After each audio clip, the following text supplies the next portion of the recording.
Hi guys, welcome back to another video and welcome to yet another background. Clearly I can't find the perfect place to film, so I'm just mixing it up and I'm trying a bit of everywhere. So yeah, enjoy that. Today I'm coming at you with my July wrap up. It's the first wrap up I've done actually, so exciting. This month I actually had quite a good reading month. I read 6 books in total and I think I had 3 5-star reads in there as well, so not too shabby. So yeah, I'm just going to go through the books that I read last month, because we're now in August, I'm a little bit late doing this, and tell you how I felt about them.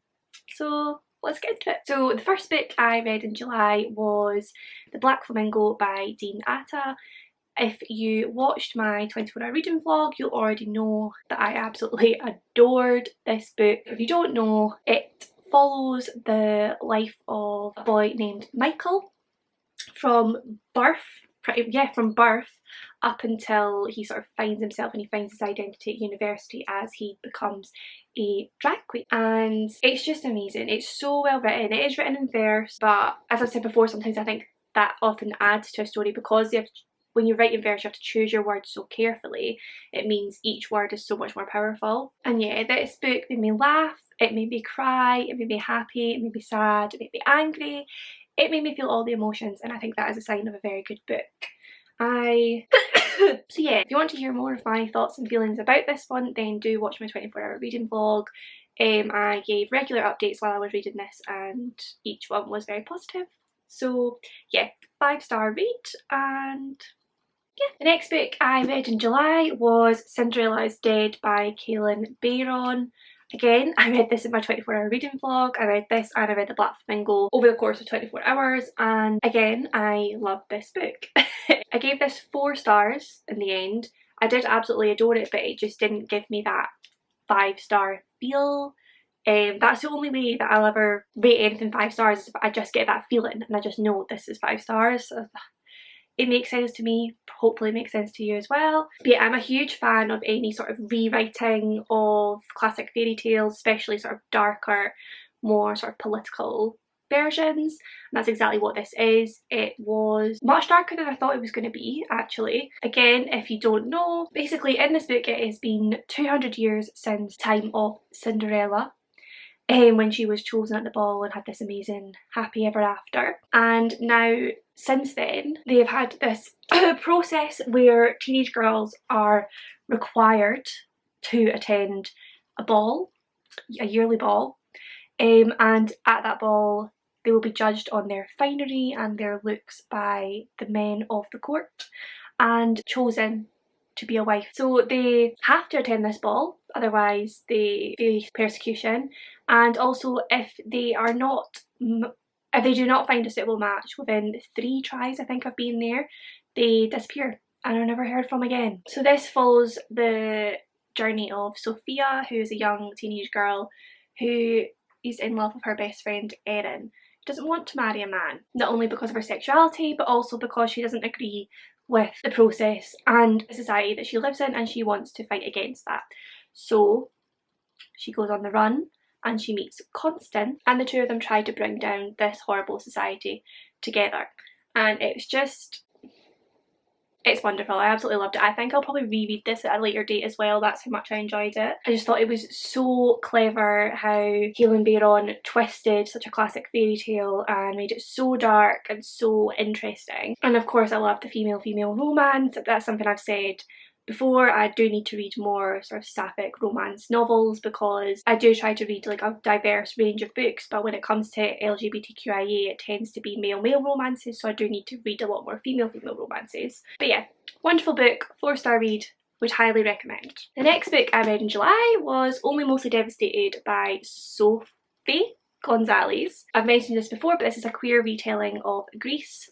Basically Ollie, our main character, has a summer fling with Will, and then it comes to the end of summer, he's supposed to move back home because he's here to look after his auntie who is very sick. But it turns out that they end up staying, and Ollie enrolls in a new school, which happens to be Will's school. And when he gets there he realises that Will is not out, so they have to keep their romance a secret, and there's obviously lots of tension because Will is scared about being outed. And yeah, it's just that story, and obviously you can imagine what happens because it very much follows the storyline of Greece, which was one of the things that I loved about it. It was like sort of identifying the scenes that link to Greece and like the songs where they would be throughout this. Obviously there's no songs, but I imagined them in my head. Yeah, this was so cute, so adorable, really funny, really witty. It was really witty writing, which I love. I think I've mentioned that before as well. And also one of the things I really liked about this was that Will's friends, not being purposely homophobic, they were just very ignorant, and I don't think they really understood what they were saying. They were young, very much conditioned by their society, said things that were completely out of order. And then when they find out that Will is gay, shocker, not really a spoiler, you can imagine that's going to happen. One of the things that I liked most about it is that when they find out he is gay, they are all, oh, we love you, that's fine, that's great, sort of thing. And in a lot of books, a lot of films, the friends are sort of like let away with that, and they get away with all the things they said before because they're fine with it now. In this, they're not. Like, Ollie, I believe, calls them out on it and says, no, that was completely out of order, you need to think about what you're saying, sort of thing.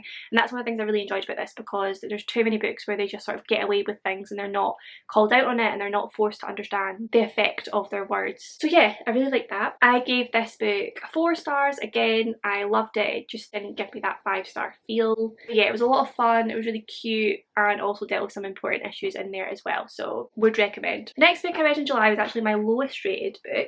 It was a graphic novel, and it's Saga Volume 1 by Brian K. Vaughan and Fiona Staples.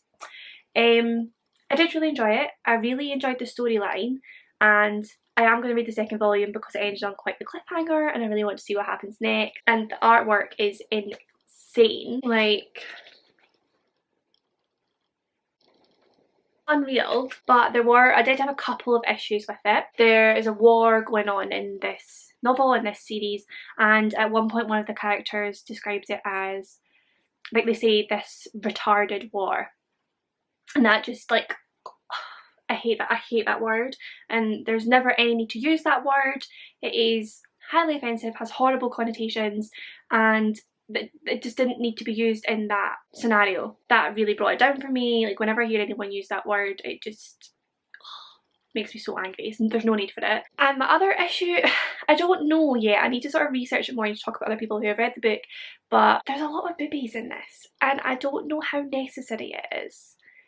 I mean, is it just this sort of unnecessary sexualisation of the female body, or is there more to it? I don't know. I need to think, I need to give that one a think, but just going through it I was just like, is there any need? I don't know.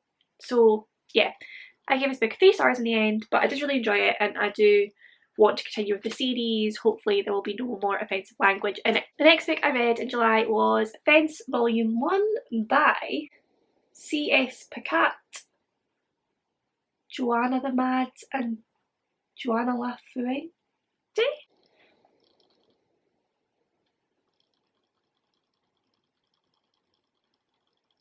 I'm not sure, I think I've just completely butchered the names of those people. But yeah, basically this volume followed Nicholas, who is the illegitimate son of a retired fencing champion who has this strong desire to fence, has had training but hasn't had the same amount as some of the other people in this. And he enrolls in a private school on a scholarship for fencing, and is suddenly in this world of all these people who have been doing it their whole lives, who are amazing at it. And then there's this conflict because this is his roommate who he hates. They hate each other, it seems, because he is like an amazing fencer who's had all this amazing training.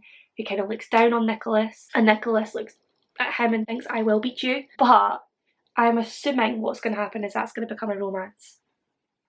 I could be wrong, but that's the vibe I'm getting. I'm assuming it's going to be enemies to lovers. Could be wrong, but if it does go that way, I'll be very happy about it. Yeah, I really enjoyed this. I gave it a 4 stars. It was really interesting learning about fencing because I know absolutely nothing about it, and they do give you some sort of like breakdowns of different moves and different styles. I really enjoyed the rivalry between these two and seeing how that goes. And another thing I really enjoyed about this was that obviously it's set at an all boys private school, and all of the relationships in it are male-male. And what I loved about it most was that it wasn't seen to be something different or something not special, but it was just not completely normalised. Just that all the relationships were male to male and there was no one saying anything about that, no one commenting on it, no one being homophobic or anything. That was just normality, which I thought was great, and obviously that's the way it should be, but it was just, I think it was good to see it that way in a work of art sort of thing. So yeah, I gave this 4 stars and I'm really, really excited to get on to the next one at some point.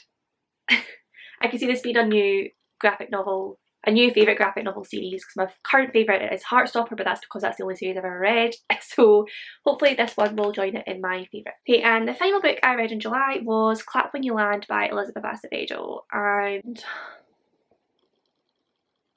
this book, I love Elizabeth Acevedo, I freaking love her. The only book I have of hers left to read is With Fire on High, and I need to read that ASAP. It is on my wish list and I'm going to order it as soon as possible. But I love the Poetics, which is why I bought Clap When You Land, and again I absolutely loved this. I gave it 5 stars. I read it all in one sitting. I started reading it and I just could not stop. I actually sat outside in my garden and was just flying through it. Again, it's written in verse, so it is fast to get through, but it still needs to grab you for you to read something in one sitting. Again, if you don't know, this is about 2 young women called Camino and Yahira, one living in New York City and one living in the Dominican Republic, who on the same day lose their dad to a plane accident, and then find out that they are sisters and that their father has been living a double life their whole lives. So they have to get through the grief of losing their father, but also come to terms with all the secrets that he kept and how that puts into question a lot of aspects of their own lives. And it is so beautifully written. It is, honestly, it was so emotional to read. It's also really interesting to see the difference between New York City and the Dominican Republic, the differences in culture, the differences in affluence. There's also a lot of gender aspects in here which are in Poetics as well. It's obviously a strong issue for Elizabeth Acevedo, which I really admire. And yeah, it's just a beautiful, beautiful story about these 2 young women coming together and learning more about themselves and their lives. And I would highly, highly recommend it to everyone, because it was just, I think this was my favourite book that these 2 were my favourite books that I read this month, and it's a close call. I don't know if I could really say one was better than the other, because they are very different, but they're both amazing and hugely important as well. So yeah, and those were my 2 5-star reads, weren't they? Yeah, so I'm going to stop now. So yeah, that was all the books that I read in July. Like I said, that was quite a good reading month for me. Hopefully August will be more of the same. I don't think I'm going to set up an August TBR because I've got a lot going on this month, and I think I'd rather just read when I can and read what I want and not have any sort of like strict list to stick to or anything. So you won't be getting an August TBR video. You will, however, be getting a July haul video, as I have promised before. Which will include all these books, but I'll just talk about them less and talk about the others more. But yeah, I'm rambling again, so I'm going to stop. But yeah, if you've read any of these books, then please do comment down below what you thought of them, if you felt the same or if you completely disagreed with my views. Let me know if you are planning to read any of these, if you're adding them to your TBR because of things I've said. As always, if you enjoyed this video, please do give it a big thumbs up and subscribe for more content. Comment down below with any of your thoughts and feelings, and I will see you in my next one.